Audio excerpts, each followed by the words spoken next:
Welcome to Caleb's Basketball Pod. First time getting back at you guys in a while. We've missed a lot, so of course there's a ton to talk about. Let's start with Emirates Cup games. On Tuesday, we seen the Orlando Magic defeat the Miami Heat, and we saw the New York Knicks defeat the Toronto Raptors. Let's start with that. Let's start with a little preview of that Magic-Knicks game. It's going to be a very interesting game. We've seen the Magic and Knicks play 3 times. Orlando winning 2 of the 3. So that's interesting. I believe this game will be in Vegas, as will the finals. I believe it's the semifinals and the finals games are both held in Vegas. So no one has home court advantage. I believe that with how the NBA would go with ratings for them, it would be better if the Knicks won. Does that necessarily mean the Knicks will win? I don't know. I think the teams are pretty evenly matched. It does hurt Orlando that Franz Wagner will not be available, and he will miss the next, at this point, like 2 to 3 weeks with a high ankle sprain.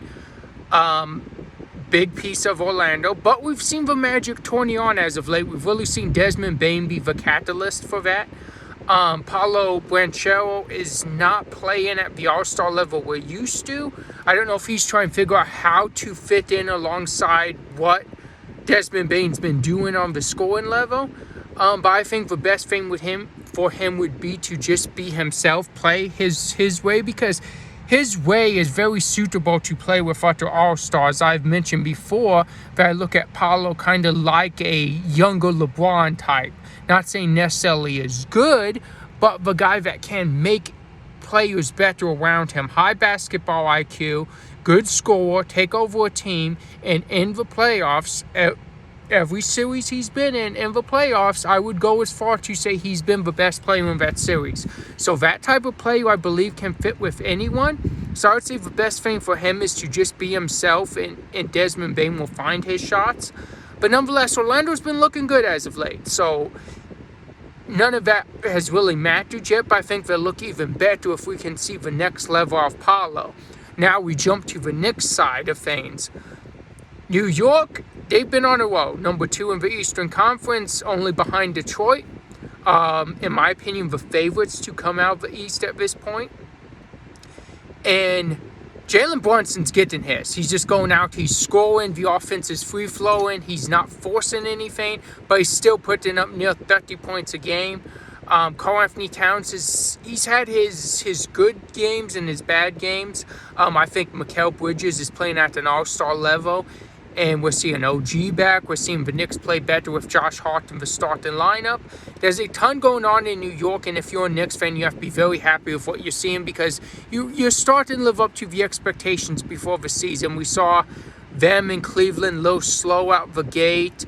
On Cleveland's part, they still haven't picked you up, but New York's starting to pick you up, and I like that. And if I'm a Knicks fan, I love that, because we're starting to see him settle into Mike Brown's offense, and they're just starting to look good. But I do think there's still room for growth, which is great. I like that we're just now kind of this point of the season, we're starting to see more production for bench players like Clarkson. We've seen Deuce McBride play really well, but we're seeing more production from Clarkson and other players, Landry Shamet, guys like that along the bench. This is what we expected, and I like that they get a shot to play. Mitchell Robertson's coming off the bench now. We're seeing more from him. I think New York's a team that you don't want to mess with at this point, and they have a real shot to go far and make it to the finals. But the big thing is who's going to take this cup game, because I don't think it's all just the Knicks are the odds-on favorite. I don't think that's the case. I think there's a little bit in New York that says Orlando's beat us 2 or 3 times. You have to take these guys serious. And if you're the Magic, you're like, we've beat them 2 or 3 times. They got us for last game, but there was a lot of air that left that Magic bench when Franz got injured. So if I'm Orlando, I believe I'm the better team. If I'm New York, I'm like, we're finally living up to expectation. We're the better team. Who's going to win the cup game, in my opinion? I'm going Orlando. I think it's going to be a very competitive game, but I'm going with the Orlando Magic. Now for this next game. Next game will be between the Oklahoma City Thunder, who dismantled the Phoenix Suns, and the San Antonio Spurs, who kind of controlled the game against the Los Angeles Lakers. Who wins this game? No disrespect to the Spurs. I hope Victor Wembanyama plays, and I hope we have a really, really close game. But right now, I just don't see anyone being able to stop this Thunder team. I don't know what's going on with them, but it looks like they like being hunted. It looks like it gives them like this joy, and they like playing basketball. One, people's giving them their best shot, and they're giving their best shot right back at them, and they're dominating, and SGA's not even playing fourth quarters at this point, for the most part. So I'm going with the Thunder on this, and I'm going with Thunder over Magic in the finals of the Emirates Cup. I hope we have 3 good games left. But the thing, like I just mentioned, we've been seeing with OKC is they've been destroying teams so bad. They're not really good games unless you're an Oklahoma City Thunder fan. So there's that. There's the possibility of not having a competitive game. But the problem is OKC's just set up. They're too good right now. And they're really hard to stop. And it's going to be hard for any team in the league to stop them if they're playing like this. And we've seen 0 minutes of their starting lineup on the floor together. And that's scary. Some other news elsewhere in the league. Chicago Bulls had a great start. We talked about them a lot on this pod. But they've really fallen off. And that's sad. Because I was hoping this was the year where they finally went in between, but it still looks like they're going to be an in-between team in the East.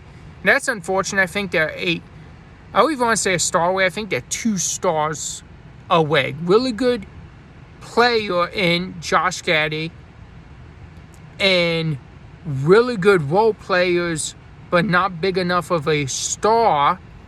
No disrespect to Josh, but not big enough of a star to be the guy and have role players around him. I would try and move maybe Kobe White to get another star, him and a few of your role players. See how Josh Giddey and the star coexist. Then from there, try build the team with maybe role players and try to find maybe one more scorer, really good scorer, and then maybe you have a squad. The fact that you're in the East, you have a shot to compete. Elsewhere in the Eastern Conference, so I mentioned just how bad Cleveland's been at this point. And I know they're 14-11, but you came into the season as a favorite out East. You and the Knicks were like the clear-cut favorites. Knicks are starting to hold up their end of the bargain, but if you're Cleveland, it's just been bad basketball. The offense is bad. Defense is not much better, but better at some points. But it's still nothing to be like, oh, our defense will get us through games, because their defense is not that good either. So then you have that. You have the mix of Donovan Mitchell either goes off and gives you 40-some points, 1 or 2 assists, or he gives you 8 assists, 4 points. There's not an in-between for Mitchell. Darius Garland sometimes looks like one of the best guards in the league, getting guys involved. The next game, the guy can't hit the shot. Jared Allen, I don't completely believe his focus is squarely on basketball. And I think that's, I don't want to say an insult, but I think that's something that's going to stick with him for a while with lights were too bright thing that he said against the Knicks in the playoffs a few years ago. So I think that's really going to stick with him in general. But the other thing is, I don't want to say he's not a high IQ basketball player, because I'm not saying that. But I just don't believe that every time he's playing, his focus is keenly on basketball.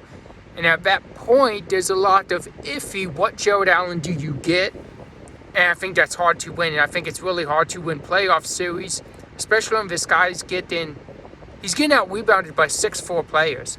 That's bad. You're a 7-footer, you should be dominating that paint, but these 6'4" guys are coming into your paint and taking you over. Not going to win a championship like that. Something else I want to touch on, and it's no shade at Evan Mobley. I've watched him. I think he's a very good player. don't think he's ever going to be the guy on a team with Donovan Mitchell. It's not an insult. It's Mitchell's too good, and Mobley's not aggressive enough. And when he is aggressive, he's not a high-volume player. So when he's aggressive, he's taking 20 shots. He's barely shooting around 50. And when you're big, you have to shoot over 50. You don't want to make a habit of taking contested threes. You see him settle in that role. The shooting on Cleveland besides him has just been bad. DeAndre Hunter near 30%, Dean Wade near 20%. You have Luke Tarvis when he's getting minutes now, shooting 3%. You have Nickel Tomlin shooting 20-some%. I mean, it's just historically bad start for a team that was supposed to be a championship contender. I'm not saying they can't be. I'm saying it's going to take a lot of playing good basketball for weeks or months to convince me they actually can compete for a championship. Because right now they look like a subpar team.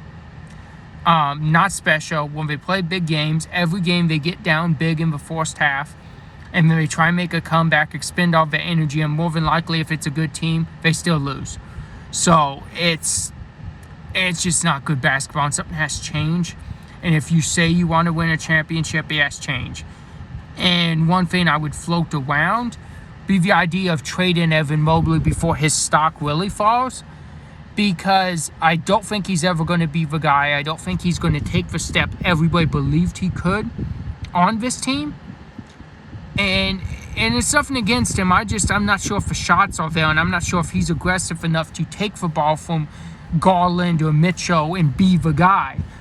And some guys are just not built like that. And he just may not be able to be the guy unless he gets shipped out and he goes to maybe a younger team. And that's not bad. And it may work for him, but right now it's not working in Cleveland. And what Cleveland's doing is not working. They're shooting too many threes, and they're 20-some in makes. They shoot the most threes, but they're 20-something in makes. That's not a good formula to win games, and that's the problem. They're not winning games. And against good teams, they're not winning at all. Against bad teams, sometimes they're not winning. It's not a good formula in Cleveland, and I think something has to change before people start pointing fingers at the coach, because we know that happens. And you don't want to see Kenny Atkinson, after what he did last year, get fired in the half of his second season, the first half of his second season. That would be bad. So we'll see where they go from there.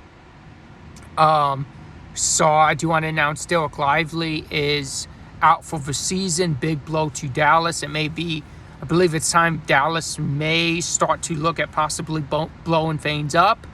I most definitely believe the Los Angeles Clippers have to look in that direction, but I don't think James Harden and Kawhi Leonard are tradable, and I think that creates a problem in that to start blowing up, because if you have stars that are untradeable, it's going to be hard to get anything, and especially when you want draft picks and younger players, I don't think that's going to happen.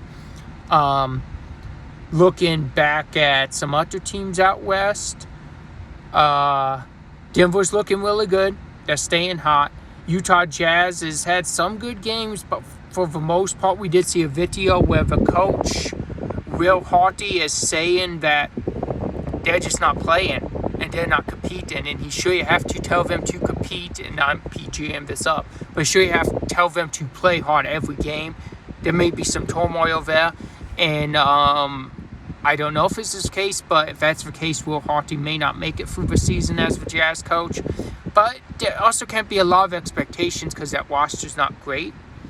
But we'll see where that goes. Another team out west that's been surprising and has been good, and they've dealt with some injuries, is the Phoenix Suns. So I'd love to see them healthy and see what kind of basketball they could play. Some other teams out east, let's shout them out real quick. Detroit Pistons, still balling, still playing really well.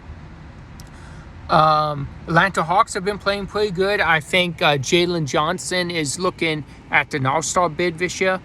Guy's an athletic freak, and he's doing everything possible on the floor. You have to respect it. And another team that's kind of turning you up right now at this point in the season is the Boston Celtics. I love how the Celtics are playing. We're seeing them start to beat higher echelon teams in the Eastern Conference. And I want to see how they do against some of the top Western Conference teams. But that's starting Tony up, and I like what I'm seeing in Boston. Jaylen Brown's really coming into his own, and I really think, to be honest, he should be in the MVP convo at this moment. Not saying win it, but most definitely in the convo, especially if Boston finishes a top 5 seed in the East. I think you have to give respect to Jaylen Brown. He's leading them in the right direction. I want to thank you guys for watching. Stay tuned because we're going to have a lot more coming, and we're coming around the holiday times. So we're going to be doing some who are our gifts of the NBA season so far. That will be an upcoming episode. And just a lot to talk about, and just more basketball to be talked about, and a lot out there. So stay tuned, guys. We're going to have some more episodes coming your way. I have to get back to it. I'm sorry it's been so off and on as of late, but we're hoping to stay on for the next few weeks. And thank you guys for watching. And like I said, we're back.